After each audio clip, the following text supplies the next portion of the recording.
then she's yours. I know it's been a long and hard process. Before I came around, my adopted parents had been looking for a child to adopt. Not even 24 hours, their prayers had been answered, and the social worker said they had a child for them, me. My adoptive mom, or my biological mom right here, I don't know if you can see it, but she was 19 when she had me, and she was going to pursue a degree or career in the military, and she was too young and didn't know how she'd be able to pursue that and take care of a child. So she gave me up for adoption. This picture over here is my half-sister, my half-brother, my other half-brother, and I get to see them because I have an open adoption, which means I can still be in contact with them. And then Kaylee, this one, is related to this little guy right here, which he was adopted by this family, and I was going to play with her. And then Z, he is our newest addition to our family. We've seen amazing growth in him since he was placed into our house because with adoption, you have to be loving and caring for that child. And so he's learned his ABCs, he's being very independent now. But yeah, it's been an amazing process. Quite a few of you know someone who was adopted or have close relations with someone who is, but don't know how long and painful the process can be and how adoption can also be a positive thing. Today I will be covering the process of adoption, different types of adoption and their correlated costs, positive effects of adoption, and how you can be more knowledgeable on why adoption is a good thing. In my audience analysis on a scale of 1 to 5, when asked a question about the process of adoption, 1 being I know absolutely nothing and 5 being I'm an expert, 43% of you chose a 2, indicating you don't really know much about the process. Now that I know how to address you, I will tell you about how the process works. In the article, The Legal and Administrative Process in Adoption, Views and Experiences from Newly Formed Adoptive Families, Julie Doty writes, adopters can't apply for an adoption order until the child has lived with them for at least 10 weeks. This is because the social workers need to know if the child is comfortable, if the child is in a home for their best interests, and it allows them to do assessment on the house. She also states in the same article, during the period between placement and permanency, parental responsibility is still shared. This helps us learn how adoption process can be hard because both families are still in control of the child until the adoption process goes through.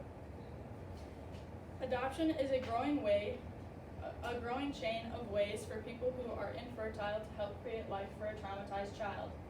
Adoption has vital importance for anyone involved in the process. In the article, Statistics on Adoption in the United States, Kathy Stoley states, formal adoption occurs when legal recognition with parents are made. Informal occurs when birth mothers allow another person to take parental responsibility. In Haley's adoption, she has a closed adoption, or also known as informal, because her mom allowed us to take care of her because she was not healthy to take care of her by herself. Urban Ozan states in his article, 5 Dimensions of the Industrial Adoption Process, process duration varied greatly.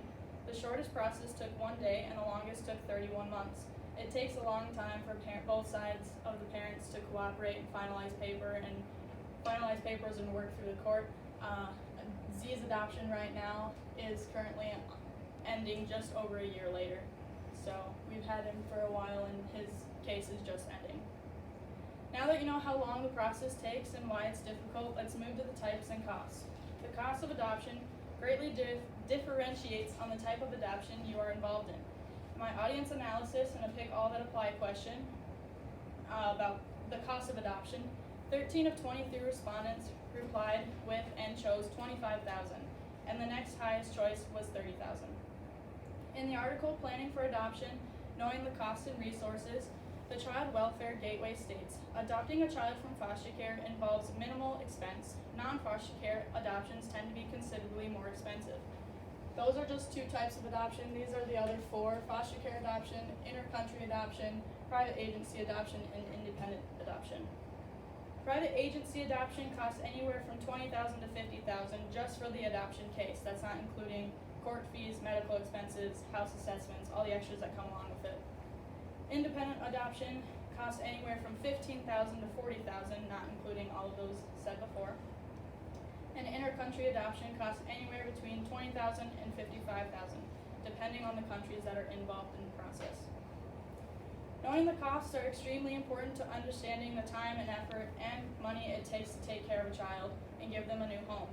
Now that we've covered the process, the types, and costs, let's jump to the positive effects and why you should consider adopting and keep your mind open. I'm sure we've all heard someone along the line say there's never enough placements or there's not enough people who care, but that's far from the truth. In my audience analysis, when asking what are some positives of adoption, most respondents replied with something like, the child gets a new life, a new home, a stable environment, someone who cares for them. Others replied with, I don't know, and a few answered with none. None couldn't be further from the opposite side of the spectrum. In the article, Striving for Success, Youth Formerly in Foster Care and Their Ability to Lead Successful Lives, Donald Jackson states, families had more positive social networks, better independent living skills, and were all considered resilient. This post-adoption study shows children can be resilient and come back stronger with the help from their adopted families. Dealing with adversity is a huge problem for adoptees, but with the positive help of their adopters, the child is able to work past those adversities. Stated in the same article, the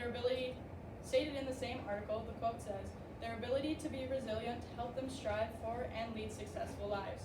Just yet another example of how adversity is beneficial for adopted children because it causes them to face adversities earlier on in stages of life. In the article, Mental Representation and Change, Developing Attachment Relationships in an Adoption Context, Miriam Steele says, the realization of permanent placement facilitates positive changes in attachment. When a child was given the opportunity to understand that they were going to be in a permanent home and have permanent parents, they were able to be more comfortable and they felt safer. She states, again, traumatized children can begin to take on more positive features of the new relationship, and if placed with mentalizing or secure parents, the child begins to relinquish the older, negative representations that belong to their earlier circumstances. Due to the positive attitude of parents putting in effort to create a relationship with the child was able to create a positive relationship with the caregiver and leave the past behind. I see a lot of this happen in the children that have come in and out of our homes. Though the majority of them have not stuck around, we have been lucky to help put these kids on the right path for a better future. We have had 45 kids come into our home. Some relationships have continued after they leave our care, and some have not. But as I said in the beginning, I'm adopted, and most of you already knew that. My sister is adopted, and Murray, well, he's not. He's biological, and luckily we've been given the opportunity to adopt Z. Today, I covered the process of adoption, different types and their costs, the positive effects of adoption, and how you can be more knowledgeable on why adoption is a good thing. I hope my personal stories and insight will help you keep your minds open when it comes to adoption and the opportunity to give a child a new life. Thank you.